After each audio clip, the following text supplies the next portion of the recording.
Bonjour et bienvenue, voici notre tour d'horizon économique, géopolitique et boursier. Nous sommes le jeudi 18 janvier.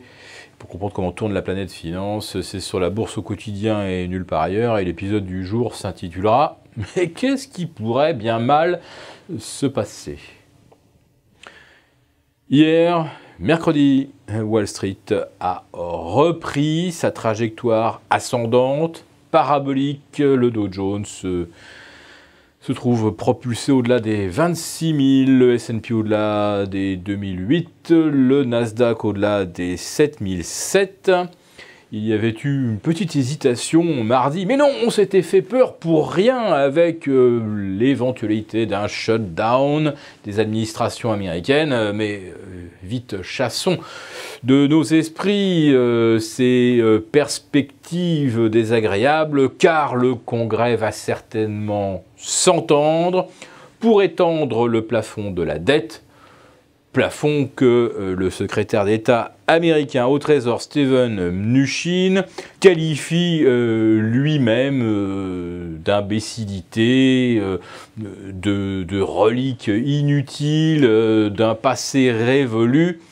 Non, la dette américaine, tout le monde le sait, depuis déjà plus de 20 ans, c'est nos limites. Les déficits budgétaires américains, on fait semblant de vouloir les contenir, de vouloir les stopper. Mais arrêtons de faire semblant. Tout le monde a compris que de toute façon, le plafond de la dette allait être étendu. Alors de combien? 500, 1000 milliards en 2018. Finalement, ça n'a pas d'importance, puisque de toute façon, le Congrès relèvera ce plafond au fil de l'eau et en fonction des besoins. Alors, quels pourraient être les besoins cette année?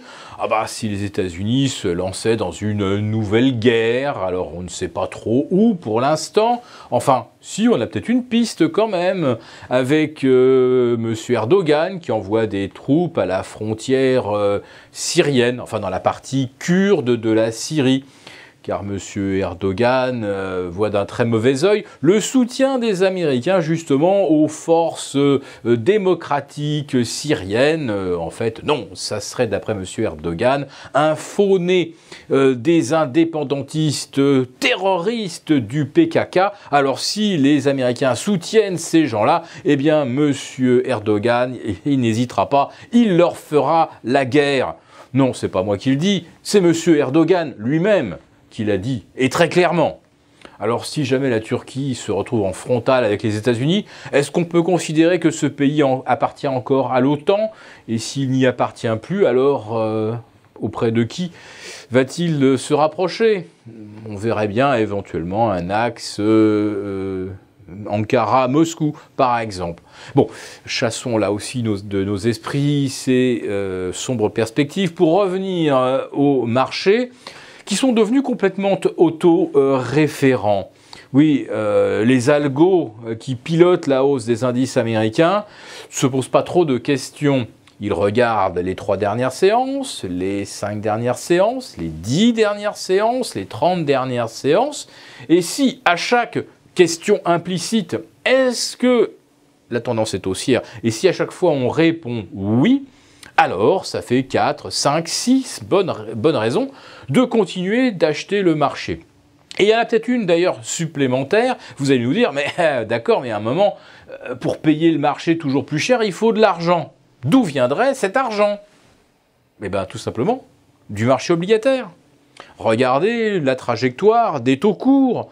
On était à 0,30 sur le 2 ans au début de l'année 2017. On est maintenant à 2,04 et sur le 5 ans, on est maintenant à tout près de 2,30.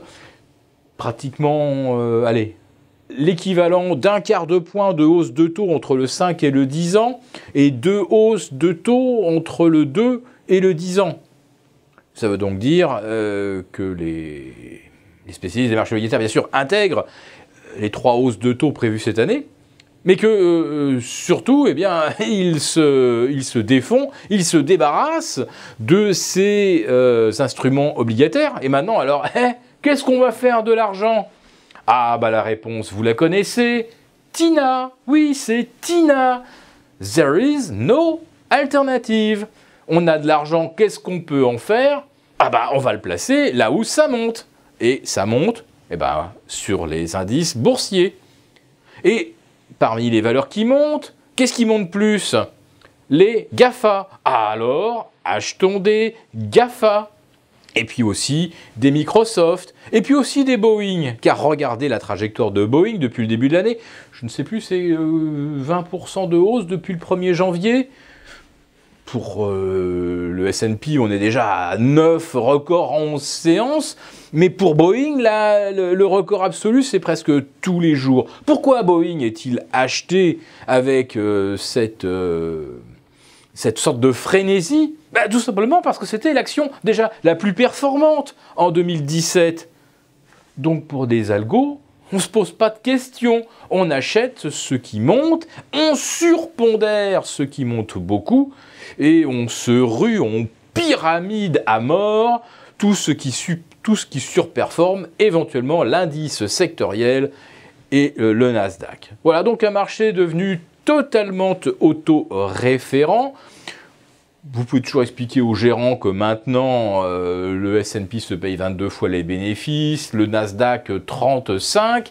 Ça n'a strictement aucune importance puisqu'il y a TINA et qu'est-ce qu'on pourrait faire de l'argent?